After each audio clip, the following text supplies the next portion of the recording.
ایک دفعہ میں اور میرا روم میٹ دونوں، ہم دونوں نا فرضی بیمار ہو گئے۔ وہ بڑا تھا بھولا بھالا، میں تھوڑا چست چالاک تھا۔ میں نے کہا طالب صاحب آئیں گے چیک کرنے ضرور، تو میں کچن سے تھوڑی راکھ لایا، اس پر پانی ڈالا، اس پر تھوک ڈال کے الٹی کی ایک شکل بنائی کہ بھائی جب طالب صاحب آئیں گے تو دیکھیں گے الٹی ہے تو یہ تو بیمار ہے۔ وہ جو تھا بیچارہ محمد خان کھچی تھا میلسی کا، وہ بہت سیدھا سادہ تھا، تو وہ ویسے ہی پڑ گیا تھا بھی 6 فٹا۔ اب ہم آپس میں گپے مار رہے ہیں تو میری چھٹی حس بولی کہ طالب صاحب کے آنے کا ٹائم ہو گیا۔ تو میں تو چپ کر کے نا کروٹ بدری، رضائی اوپر، سردیاں تھیں، رضائی اوپر لے کے پڑ۔ تو جب محمد خان نے دیکھا میں نے رضائی لے لی، اس نے بھی لے لی۔ اب تھوڑی دیر تو وہ بیچارہ چپ رہا، اب وہ صحت مند، کوئی بیماری نہیں، رضائی اوپر لینا، تو وہ شروع ہو گیا گلاں دل دیاں دل وچ رہ گئیاں، شمع پہ گئیاں۔ یہ گانا، یہ ہمارے زمانے کا بڑا مشہور گانا تھا۔ میں اپنے school, college, government college central model کا بہترین ٹاپ سنگر تھا۔ جب ہماری میوزیکل پروگرام ہوتے تھے تو ہر لڑکا ایک دفعہ آتا تھا، مجھے 2 دفعہ بلاتے تھے۔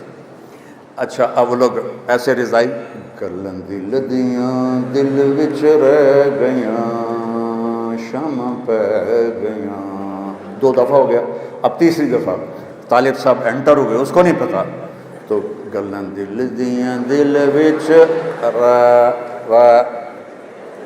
طالب صاحب نے رضائی اٹھا لی، جو پھر ڈنڈے پڑے اس کو ڈگا ڈگ۔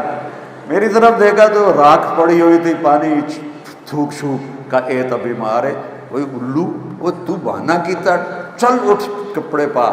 وہ کپڑے کیا پہنتا، وہیں سے بھاگا اور گھر چلا گیا۔ بچوں علم ذوق سے آتا ہے، علم محنت سے آتا ہے۔ تو میرے دین صرف یہ نہیں کہتا کہ مصلی پہ بیٹھ جا، میرا دین کہتا ہے دنیا میں بھی ٹاپ کر، دین میں بھی ٹاپ کر۔ دنیا کو بھی ہم خود تراشتے ہیں منازل کے سنگ میل، ہم وہ نہیں ہیں جن کو زمانہ بنا گیا۔ اپنی زندگی کو خوبصورت بناؤ، اور کل کو آپ کی شادیاں ہونے والی ہیں، بچے جوان نکلتے، شادی ہوتی ہے۔ میری آخری بات سن لو، کائنات کا سب سے خوبصورت رشتہ خامند اور بیوی ہے۔ کائنات کا سب سے خوبصورت رشتہ خامند اور بیوی ہے۔ اس کی اہمیت والدین سے زیادہ ہے، اولاد سے زیادہ ہے، چاچے تائے سے زیادہ ہے، دادے دادی نانے نانی سے زیادہ ہے، ساس بہو سے زیادہ ہے۔ جوائنٹ فیملی سسٹم کی وجہ سے یہ رشتہ برباد ہوا پڑا ہے اور تباہ ہوا پڑا ہے۔ آپ تو انجینئر ہو، آپ چیزیں بناتے ہو، جس ڈائی میں چیز بنتی ہے وہ ڈائی کی کتنی حفاظت ہوتی ہے، جس ڈائی میں مرسڈیز بنتی ہے اس کی کتنی نگرانی ہوتی ہوگی، جس ڈائز میں رولز رائس بنتی ہے اس کی کتنی نگرانی ہوتی ہوگی۔ مثال دے رہا ہوں، جس ڈائی میں بوئنگ جہاز بنتا ہے اس کی کتنی نگرانی ہوتی ہوگی، اور ان کی کیا قیمت ہے، کچھ سال کے بعد لوہا ہوتی ہیں۔ اور کائنات کی سب سے قیمتی جو کیا اس کو کہتے ہیں، جو پروڈکشن ہے، کائنات کی سب سے قیمتی پروڈکشن انسان، اور کائنات کی سب سے قیمتی ڈائی ماں، اور اس پر خراش نہیں آتی، سوراخ ہو جاتا، اس کے دل کے سوراخ ہو جاتے، تانے تانے تانے تانے، بولیاں، کبھی ساس، کبھی سسر، کبھی خامن، کبھی بہنیں، اور وہ بیچاری سہ رہی ہے، اور پیٹ میں بچہ پروان چڑھ رہا ہے۔ یہ بچہ پیدائشی ڈپریشن کا مریض ہوگا کہ اندر سے ڈائی ٹوٹ چکی۔ میرے نبی نے فرمایا کہ میرے مدینے کے صحابہ بڑے عالی شان لوگ ہیں، یہ جب کسی کی بیٹی کو لے کر آتے ہیں تو اس کو محسوس بھی نہیں ہونے دیتے کہ اپنے گھر میں ہے یا سسرال کے گھر میں۔ تو بھائیو، میرا جو معاشرہ ہے وہ ہندو معاشرہ ہے، اس میں عورت کی قدر نہیں ہے، آنے والی کی قدر نہیں ہے، وہ گھر چھوڑ کے آئی ہے، بیوی۔ لوگ کہتے ہیں میں عورتوں کے حقوق زیادہ بیان کرتا ہوں، میں نے کہا ہیں ہی ان کے زیادہ، بیچاری مار زیادہ کون کھاتی؟ کوئی گھٹ وادی ہوئے گا جڑا سوٹا بیوی دا کھاوے، باقی تو سارے بیویاں نوں سوٹے مار دیں۔ کیونکہ میرے پاس جو کیسز آتے ہیں اس میں 95% مردوں کی سسرال کی زیادتی ہوتی ہے، 5% کوئی عورت بچی بے وقوف ہوتی ہے جو اپنا گھر برباد کر دیتی بد زبانی کی وجہ سے یا بد اخلاقی کی وجہ سے۔ تو بھائیو یہ بہت خوبصورت رشتہ ہے، اس کے لیے سینکڑوں آیات اللہ تعالیٰ نے قرآن میں اتاری ہیں۔ اچھے خاوند بنو، اچھی بیوی بنو، اور ایک چھوٹا سا نسخہ بتاتا، صبر کرنا سیکھ، بولو نہیں، چپ رہو، کوئی بھی آہ نہ کر لبوں کو سی، عشق ہے دل لگی نہیں، سینے پہ تیر کھائے جا، آگے قدم بڑھائے جا، یعنی زبان حال سے کہہ دے کہ ہاں ستائے جا۔ صبر کرنا سیکھ لو، جواب نہ دو، اللہ کی قسم چپ رہنا بہت بڑا جواب ہے، اللہ کی قسم چپ رہنا بہت بڑا جواب ہے، اللہ کی قسم چپ رہنا بہت بڑا۔ ان بیٹیوں سے خاص طور پر کہتا ہوں کہ ہمارا سسرالی معاشرہ بہت سخت ہے، بہت سخت ہے، زبان بند کرنا سیکھ لو، تمہارے صبر پر تو اللہ دروازے کھولے گا، بولنے پر مزید لڑائیاں جھگڑے۔ کس گھر میں جھگڑا نہیں ہوتا؟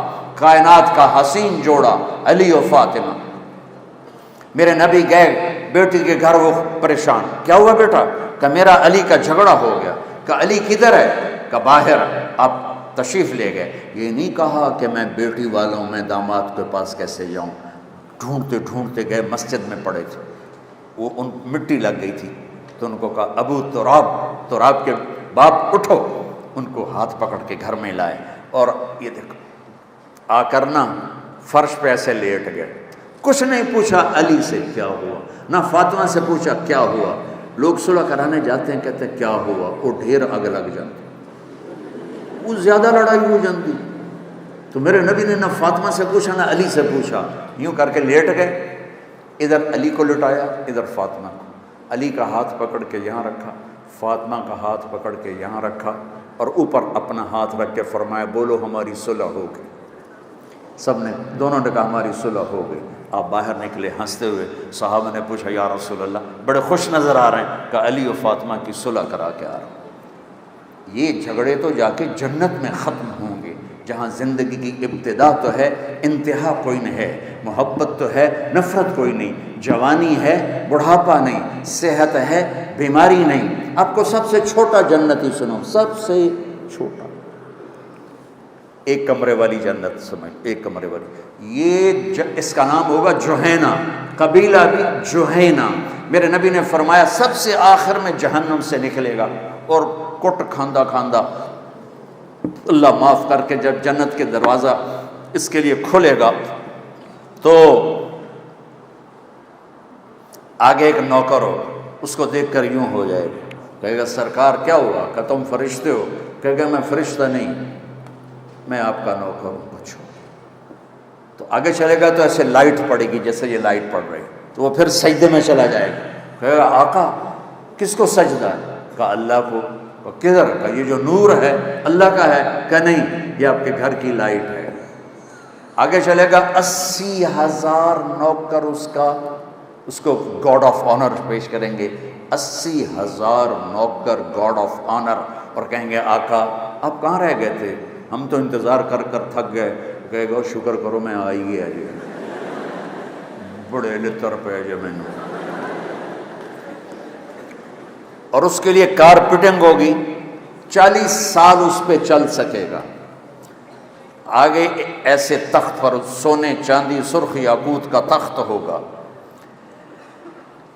ہائٹ کتنی ہو جائے گی؟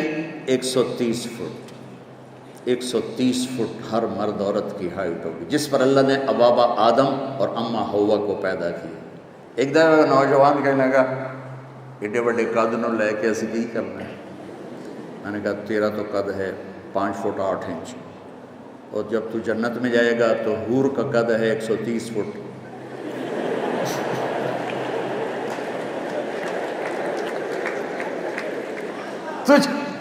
تجھے کہاں بٹھائے گی؟ جیب میں ڈالے گی، اور تو تجھے نہیں ہے۔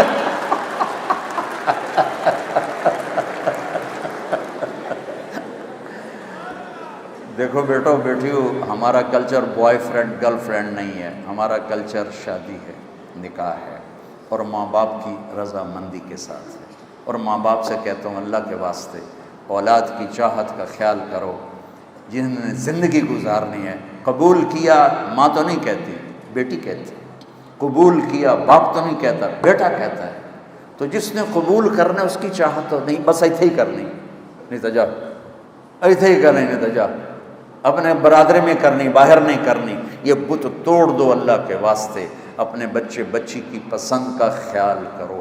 اور بچوں سے کہتا ہوں اتنے باغی نہ ہو جاؤ کہ کورٹ میں پہنچ جاؤ کہ ہم سول کورٹ میرج کر لیں گے، اگر ماں باپ نہیں مانتے ہم کورٹ میرج کریں گے۔ ماں باپ کی دعا نہ ملی تو کامیابی نہیں ملتی ہے۔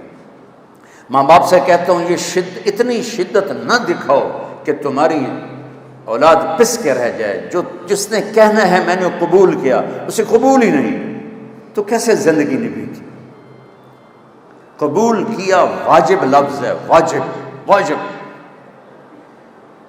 کنواری لڑکی سائن کر دے تو یہ قبول کیا ہے، اور بیوہ یا مطلقہ کی شادی ہو رہی ہو تو سائن کافی نہیں، اسے زبان سے کہنا ہوگا قبول کیا، مرد کو کہنا ہوگا قبول کیا۔